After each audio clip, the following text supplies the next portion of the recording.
ഇന്നത്തെ ദിവസത്തിന്റെ പ്രാധാന്യം ഞാൻ നേരത്തെ സ്റ്റീഫൻ ഹോക്കിങ്ങിലൂടെ പറഞ്ഞതാണ്. Where there is life there is hope. എവിടെ ജീവിതമുണ്ടോ അവിടെ പ്രതീക്ഷയുണ്ട്. അങ്ങനെ പ്രതീക്ഷയുള്ള ഒരാളെ ഞാൻ പ്രേക്ഷകർക്ക് പരിചയപ്പെടുത്താം. നമുക്കൊപ്പമുള്ളത് വീണയാണ്. വീണ വേണുഗോപാലൻ നമ്മളുടെ രാജ്യത്തെ തന്നെ ആദ്യത്തെ വീൽ ചെയർ ടെലിവിഷൻ അവതാരികയാണ് നമുക്കൊപ്പമുള്ള വീണ. വീണ നമുക്കൊപ്പം ചേരുന്നുണ്ട് ഈ വാർത്താ പ്രഭാതത്തിൽ. Veena, very good morning. Good morning. ഉഷാറല്ലേ? വീണ എപ്പോഴും ഉഷാറാണ്, വളരെ പ്ലസന്റ് ആണ്.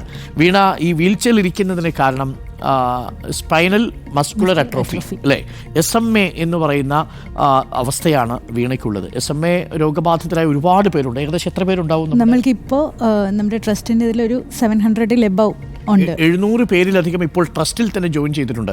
നമ്മുടെ SMA ഈ ട്രസ്റ്റിനെയൊക്കെ നയിക്കുന്ന ഒരുപാട് പേര് പ്രേക്ഷകർ പല ഘട്ടങ്ങളിൽ കണ്ടിട്ടുണ്ട്. നമ്മുടെ കൃഷ്ണകുമാർ, അതേപോലെ ജെറിൻ അല്ലേ, അവരെ പോലുള്ളവരുണ്ട്. അപ്പോൾ ടൈപ്പ് 3 ആണ്. എൻ്റേത് ടൈപ്പ് 3 ആണ്. ഏകദേശം ഏത് വയസ്സിലാണ് ഇത് തിരിച്ചറിയുന്നത്? ആക്ച്വലി നമ്മൾക്ക് ബൈ ബർത്ത് ഉണ്ട്. പക്ഷേ നമ്മൾ മൊബിലിറ്റി, നമ്മളുടെ മൂവ്മെന്റ്സ് സ്റ്റാർട്ട് ചെയ്യുമ്പോഴാണ് പല വ്യത്യാസങ്ങളും നമ്മൾ കാണുന്നത്. അപ്പോൾ അതിലൂടെയാണ് പലർക്കും ഇത് നമുക്ക് ഐഡന്റിഫൈ ചെയ്യാൻ പറ്റുന്നത്. ഇപ്പം ഞാൻ സ്കൂളിൽ പോകുമ്പോൾ സ്ഥിരമായിട്ട് പോയിക്കൊണ്ടിരിക്കുമ്പോഴത്തേക്കും വീഴ്ച കൂടുതലായിരുന്നു. അപ്പോൾ ഒരു പ്രായം കഴിഞ്ഞ് തന്നെ കുട്ടികൾ വീഴുന്നു തുടങ്ങുമ്പോൾ അച്ഛനമ്മമാർ ശ്രദ്ധിക്കും. ഇപ്പോൾ വീഴ്ച കൂടുതലായി കഴിഞ്ഞ് കഴിഞ്ഞപ്പോൾ പിന്നെ നമ്മൾ ഡോക്ടേഴ്സ്, പക്ഷെ അപ്പോഴൊന്നും ആ ഒരു കാലഘട്ടത്തിൽ നമുക്കിത് എന്ത് കണ്ടീഷൻ എന്ന് തിരിച്ചറിയാനായിട്ടുള്ള സാധ്യത അറിയില്ല. നോർമലി ഒരു ഇപ്പോൾ 3ാം ക്ലാസ്സും 4ാം ക്ലാസ്സൊക്കെ അപ്പോഴും ഞാൻ ഈ വീണുകൊണ്ടിരിക്കുമ്പോൾ ഡോക്ടേഴ്സിനെ നമ്മൾ കാണിക്കുമ്പോൾ പറയുന്നത് കുറച്ചുകൂടി വലുതായി കഴിയുമ്പോൾ അതങ്ങ് നടക്കും, ഓടും, പക്ഷേ ഈ വീഴ്ച ഉണ്ടാകും, വീഴും, നടക്കുമ്പോഴും വീഴും. പെട്ടെന്ന് നടക്കുമ്പോൾ നമ്മൾ ശ്രദ്ധിക്കുന്നില്ല എന്നുള്ളൊരു ചിന്തകളൊക്കെ ഉണ്ട്. ഒരു 23 വയസ്സായപ്പോൾ ആ ഒരു ടൈമിൽ കോളേജിലൊക്കെ പോകുമ്പോൾ നടക്കും. പക്ഷെ ഇടയ്ക്കിടയ്ക്ക് കുറച്ച് സിംറ്റംസ് നമുക്കിതിങ്ങനെ നമുക്ക് ശരീരം ഭയങ്കരമായിട്ട് തളരുന്നത് പോലെ തോന്നും. ഫാറ്റിക് ആയിരിക്കും, പെട്ടെന്ന് മസിൽസ് ഭയങ്കര വീക്കാവും. അപ്പോൾ നമുക്ക് അടുത്ത സ്റ്റെപ്പ് വെക്കാനായിട്ട് നമുക്ക് ബുദ്ധിമുട്ട്. അത് ഈ ഒരു കണ്ടീഷൻ ഇപ്പോൾ SMA ആണെങ്കിലും മസ്കുലർ ഡിസ്ട്രോഫി ആണെങ്കിലും അത് ഓരോ ടൈപ്പുകൾക്കനുസരിച്ച് വ്യത്യാസമായിരിക്കും. എൻ്റെത് ടൈപ്പ് 3 ആണ്. അപ്പോൾ സ്ലോ പ്രോഗ്രസ് ആണ്. അതുകൊണ്ടാണ് ഈ പറഞ്ഞ ഒരു 23-24 വയസ്സ് വരെ എനിക്ക് നടക്കാൻ പറ്റുമായിരുന്നു. പക്ഷെ ഇപ്പൊ അമ്മയുടെ ആരെങ്കിലും ഒരു സഹായം വേണം. ഡെയിലി ആക്ടിവിറ്റീസിന് എപ്പോഴും എനിക്ക് ഒരാളുടെ സപ്പോർട്ട് ആവശ്യം. ഇപ്പൊ എന്താ വീണ ചെയ്യുന്നത്? ഞാൻ അരികെ എന്ന് പറയുന്ന പാലിയേറ്റീവ് കെയറിലെ സോഷ്യൽ വർക്കറായിട്ട് വർക്ക് ചെയ്യുന്നു. പിന്നെ അതോടൊപ്പം ഈ പറയുന്ന പോലെ തന്നെ എനിക്ക് ആങ്കറിങ് എന്നുള്ളത് എനിക്കൊരു ഇഷ്ടമുള്ളൊരു കാര്യമായിരുന്നു. കാരണം നമ്മൾ കുറച്ച് നാള് ഇപ്പോൾ കോളേജ് കഴിഞ്ഞ ആ ഒരു സമയത്ത് എന്താ പഠിച്ചത്? ഞാൻ MSc ബോട്ടണിയാണ്. അപ്പോൾ അത് കഴിഞ്ഞ് കഴിഞ്ഞ് നമ്മൾ കുറച്ച് നാൾ എൻ്റെ ഈ ഒരു കണ്ടീഷൻ കുറച്ച് വേഴ്സ് ആയി കഴിഞ്ഞ് കഴിഞ്ഞപ്പോൾ നമ്മൾ വീട്ടിലേക്കൊന്ന് മാറി, മീൻസ് മുറിയിലേക്കൊന്ന് ഒതുങ്ങി. നമുക്ക് പിന്നെ പുറത്തേക്ക് പോകാനായിട്ട് ബുദ്ധിമുട്ടുകളായി. അപ്പോൾ നമ്മൾ സ്വാഭാവികമായിട്ടും ഇപ്പൊ എനിക്ക് 32. അപ്പോൾ ഒരു 7-8 വർഷമായിട്ട് വീൽ ചെയറിലാണ്.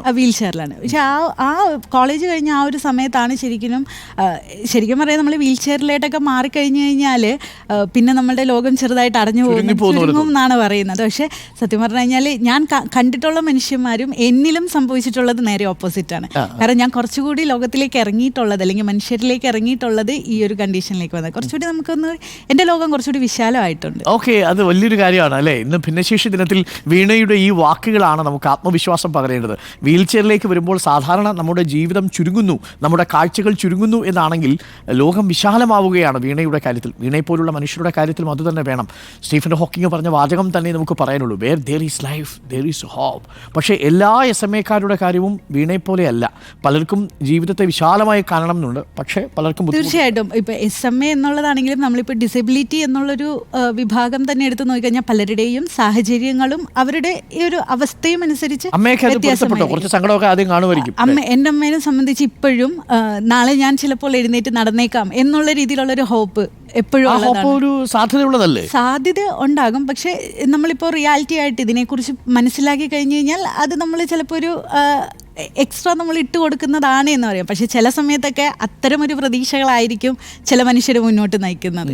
അമ്മ ഇന്ന് വരെ ഞാൻ നടക്കാൻ പറ്റുന്നില്ല, അല്ലെങ്കിൽ അവൾ നടന്നിരുന്നത് ഇപ്പൊ തീരെ നടക്കാൻ പറ്റുന്നില്ല എന്നുള്ളൊരു വിഷമത്തിലേക്ക് മാറി ഞാൻ ഇതുവരെ കണ്ടിട്ടില്ല. ഓക്കെ, അതൊരു പ്രധാനപ്പെട്ട കാര്യമാണ്. കാരണം ഈ കുഞ്ഞുങ്ങളെ അല്ലെങ്കിൽ ഇങ്ങനെയുള്ള ആൾക്കാരെ പരിചരിക്കുന്ന മനുഷ്യരുടെ ഒരു ആത്മവിശ്വാസം നഷ്ടപ്പെട്ടു പോയാൽ നമുക്കൊരു വലിയ സങ്കടം വരും അല്ലേ. അവരുടെ ഒരു സങ്കടം കാണുമ്പോഴാണ് നമുക്ക് സങ്കടം വരുന്നത്. പക്ഷെ നമ്മൾ ഹാപ്പി ആണെങ്കിൽ അങ്ങനെ പറഞ്ഞിട്ട് ഈവൻ ഞാനൊന്ന് തളർന്നു പോയി കഴിഞ്ഞ് കഴിഞ്ഞാലും അത് സാരമില്ല ഇല്ല എന്നുള്ളൊരു വാക്ക് നമുക്ക് പറയും, വാക്കുകൾക്ക് ഭയങ്കര ഒരു ഹീലിംഗ് പവർ ആണെന്ന് പറയും. അതുകൊണ്ട് ഞാൻ എപ്പോഴും വിശ്വസിക്കുന്ന ഒരു കാര്യമുണ്ട്, കോമ്പൻസേറ്ററി ബിഹേവിയർ എന്ന് പറയും. അതായത് നമുക്ക് ഏതെങ്കിലും തരത്തിലൊരു ഡിസബിലിറ്റി ഉണ്ടെങ്കിൽ ആ ഡിസബിലിറ്റിയെ മറികടക്കുന്ന എന്തെങ്കിലും ഒരു ടാലൻറ്റ് നമ്മളിൽ ഒളിപ്പിച്ച് വെച്ചിട്ടുണ്ടാവും. പ്രകൃതിയുടെ ഓരോ കൗതുകവും വികൃതിയുമാണല്ലോ. അപ്പം ചിലപ്പോൾ നല്ല പാട്ടായിരിക്കും, നല്ല ചിത്രം വരെയായിരിക്കും, ഇല്ലെങ്കിൽ ഈ നമ്മുടെ നേരത്തെ പറഞ്ഞ സ്റ്റീഫൻ ഹോക്കിങ്ങിനെ പോലെ ശാസ്ത്രജ്ഞാനത്തിന് വേണ്ടിയുള്ളൊരു കൗതുകമായിരിക്കും, ഒരു ക്യൂരിയോസിറ്റി എലമെൻ്റ് ആയിരിക്കും. വീണയ്ക്ക് അങ്ങനെ എന്താ ഉള്ളതായിട്ട് തോന്നിയിട്ടുള്ളത്? എനിക്ക് സത്യം പറഞ്ഞു കഴിഞ്ഞാൽ അതിങ്ങനെ സംസാരിക്കുന്നത് ഇഷ്ടമാണ്. പിന്നെ ഇപ്പൊ ഈ പറയുന്നത് പോലെ തന്നെ നമുക്ക് ഒത്തിരി ആളുകളുടെ ഇടയിലേക്ക് നിൽക്കാനായിട്ട് അല്ലെങ്കിൽ ഒരു സെലിബ്രേഷൻ കൊണ്ടുവരാൻ എനിക്ക് ഇഷ്ടമാണ്.